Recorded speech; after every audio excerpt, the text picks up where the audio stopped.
My name's Guy Kestevan, and this is a public service warning about the steel frame stupidity that is the Stif Squatch version 1.1, particularly in my own custom Space Unicorn build.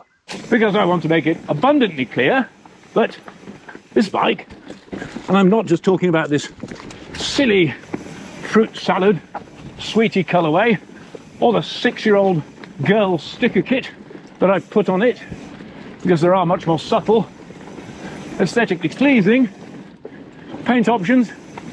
I'm talking about the foolishness that's at the very heart of this bike in terms of geometry. So let me make it very clear that if you're into more general, sensible riding, then there are a lot of far more sensible choices you can make in terms of getting a steel hardtail to take on the trails. And a lot of those frames are going to be lighter with a fuller feature set as well. And while there's nothing to stop you strapping a set of bags onto your Squatch and heading out bike packing, it's definitely a riding position best suited to the extremes of verticals than the extremes of mileage. And it's only got the one set of bottle cage bosses on there, so you'll have to think of an alternative hydration solution for longer days out.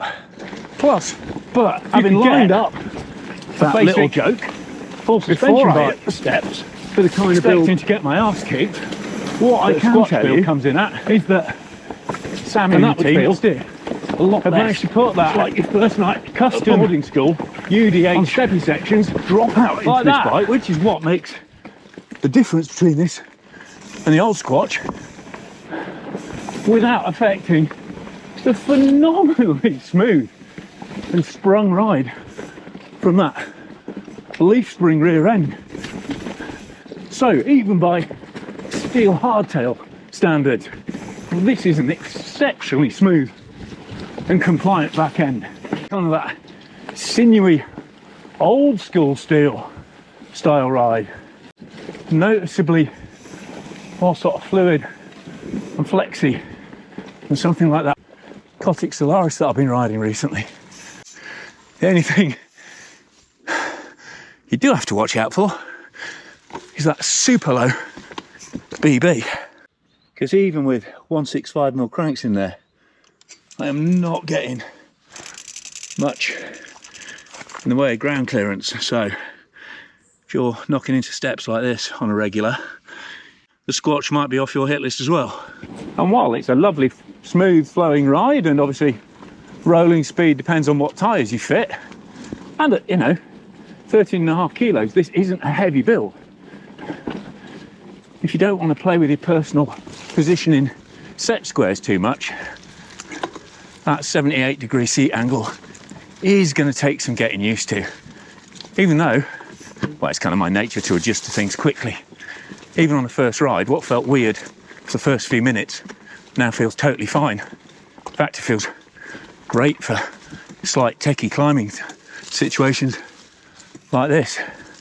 And of course, you've got that at least 78-degree seat angle on there, putting you right over the bars. So although it's got a really slack head angle and a long reach, you've still got plenty of weight, even with a reasonable heft of stack under the stem. Doesn't feel like that front end's going to pop up, even on steep climbs. And because I like a technical climb as much as I like a technical descent, I've really tried to amp that traction and tenacity up in terms of tyre choice with these specialised Butcher T9s. And that's really rewarded in sections like that. And while 165mm cranks are something of a necessity on a BB this low, so you're getting less leverage, there's actually a lot of science now that's saying that easier spin is actually a lot more efficient for mountain biking anyway.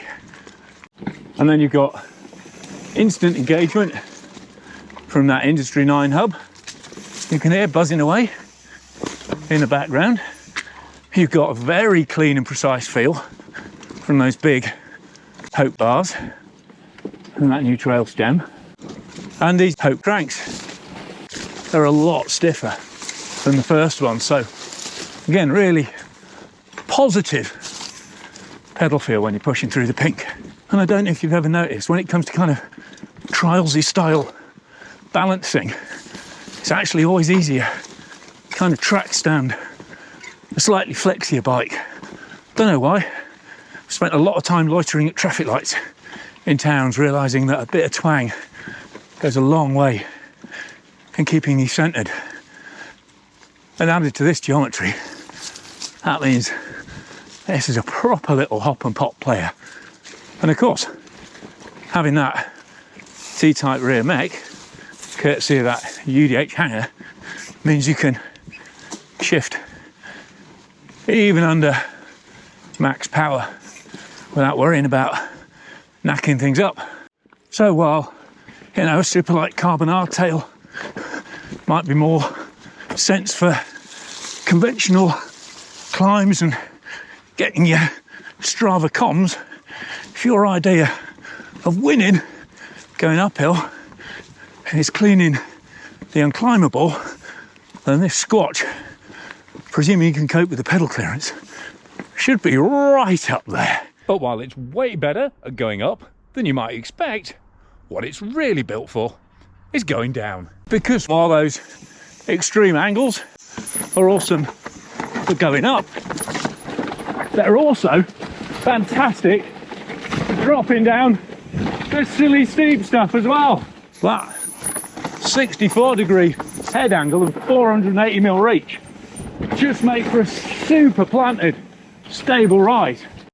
And then that BB, it's basically like having your feet on the floor. So the lean angles you can get are ridiculous. Absolutely loves chucking it onto the side knobs. I mean, they're as grippy as these tyres. That's just a license for proper slash and burn sickness. Loves to get these big bars scrubbing the ground. And while I've got this bike set up with 130mm fork and 2.35 tyres to keep it feeling relatively agile, it's still super plush and smooth. So I can only imagine how flowing it would feel on a 2.6 at the back and a 140mm fork. And while this first ride is predominantly about the frame, let's have a bit of a chat about first impressions on some of the kit on here. I mean, it's no surprise that this pike fork feels super supple, and that adjustability really comes in handy with setting it up for a hardtail.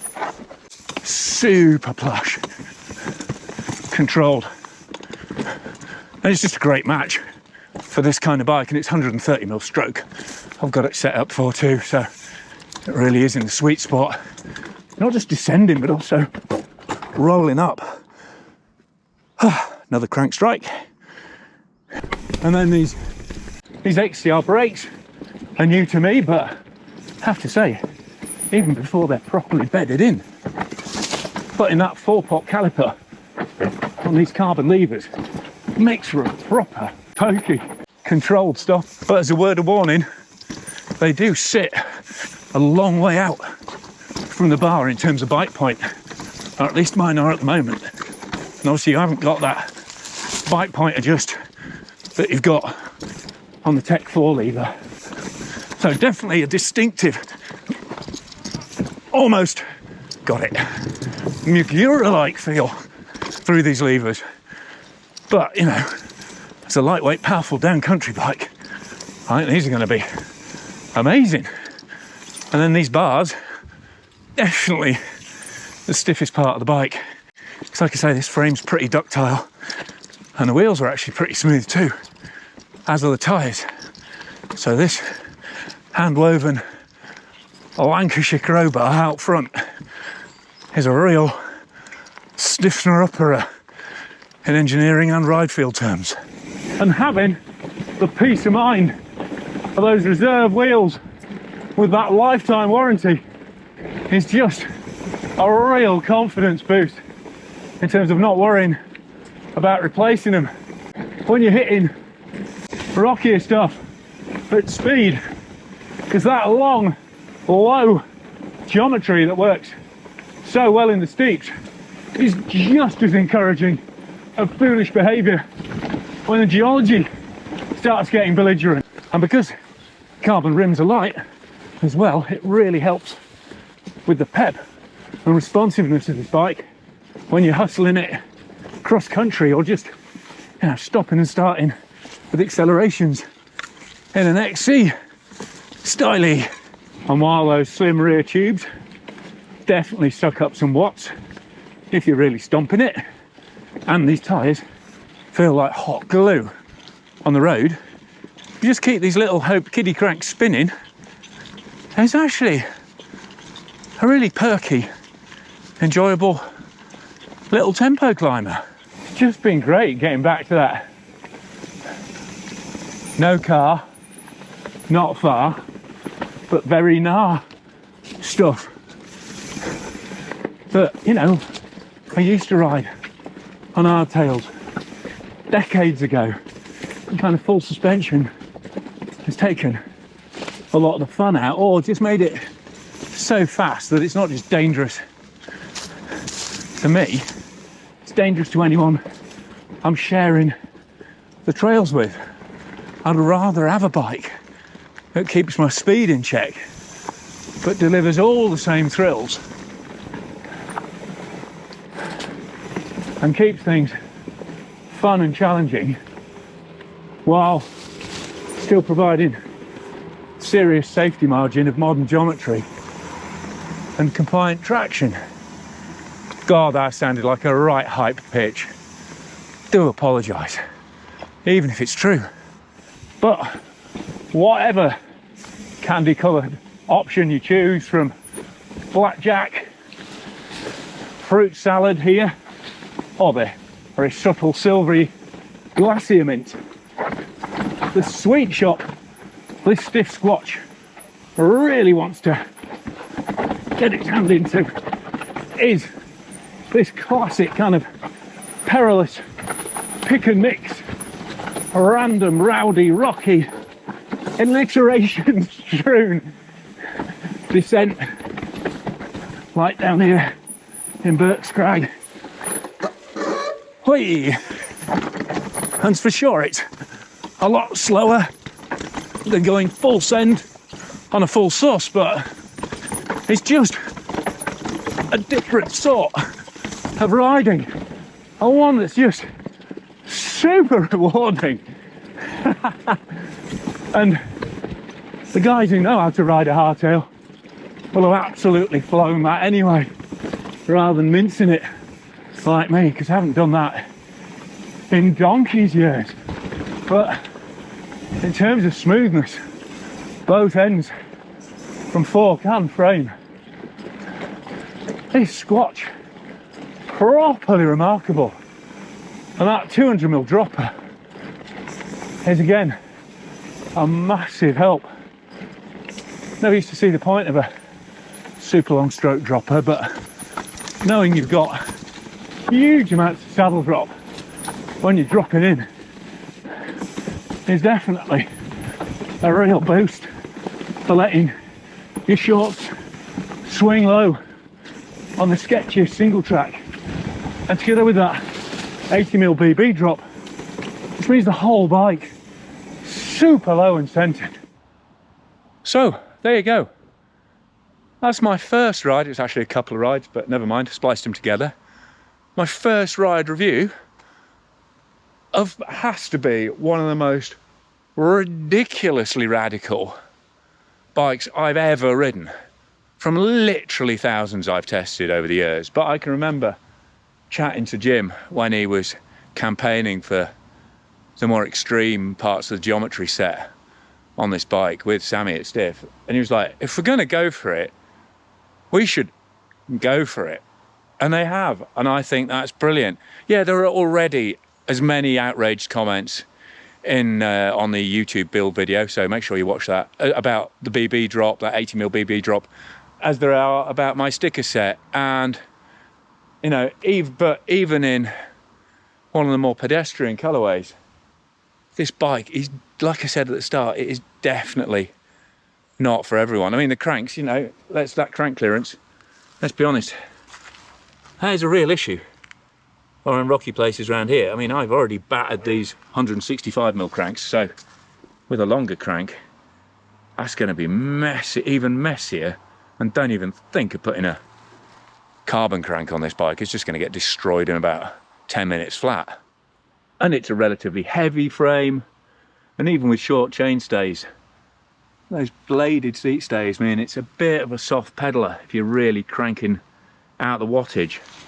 But if you can put up with that pedal and crank punishment and a bit of a softer feel under power, this thing is absolutely sensational on the steeps, whether that's climbing, descending, and how smooth and pliable and playful it is when the trail is properly having a go at you. That's the real take home on this bike. It was the hallmark of the original 27.5-inch Stif Morph. You know, the 29er was even smoother, but the fact that they've managed to keep that in play even when there's new UDH dropouts, which again, you know, feeds into a better performance in really rough situations. The fact it's still got that charm in the way it rides, that really genuinely sets it apart as much as the radical geometry does. And I have to say, it's really bloody good value as well for such a premium steel frame. 750 quid at the moment. And you know, it doesn't come in all the sizes. I think it comes in medium, large and extra large. And I have to say, I'm really looking forward to getting in some proper time on this bike. Because I have to say, it's been hanging on the wall because, I'll be honest, I wasn't super keen to build it up because I rode somebody else's heavier steel hardtail and really put me off. I had a really punishing, only a short ride, but didn't gel with it at all. I think it was their tyre choice, maybe the wheel choice. I had inserts in and stuff like that. I was just like, oh, might delay the Stif Squatch build a bit. But after it was actually that Merida big trail that keyed me into going, actually, hardtails with the right angles can be absolute rippers.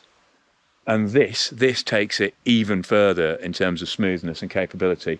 And while I've obviously done a review on that pipe fork already, I'll be following up, and T-type transmission, I'll be following up with long-term reviews on all of the kit that I've built into this, and I'll be probably changing different elements of it over time as well, because a load of people have already said you need to do something about that fork. You need a suitably hideous coloured fork in there. So Cane Creek pink, Formula purple. If you're watching this, guys, you know where to send yourself a silver or a helm, because I think that might be the ultimate finishing touch on this beautiful space unicorn geometry oddity. But for now, I hope you've enjoyed getting an eyeful of this eyesore, and I kind of mean me more than the bike in that tense. Massive thanks to Stif for supplying me with a frame. Massive thanks to everyone who supplied bits for the bike. Huge thanks to my other industry sponsors as well. And always huge thanks to my Patreon subscribers who pledge the price of a cup of tea and a biscuit, or more if they're generous, every month. And that really helps with the growth of the channel, and meaning I can spend more time talking to you on a GoPro about bikes, and they get early, extended and behind the scenes edits as a thank you. But if you haven't already, click for notifications, subscriptions, give it a thumbs up, like, and tell your mates about the channel, because that's the best way for it to grow. But for now, I've been Guy Kesteven on Guy Kest TV, introducing you to my very special Space Unicorn build on Stif's Squatch version 1.1.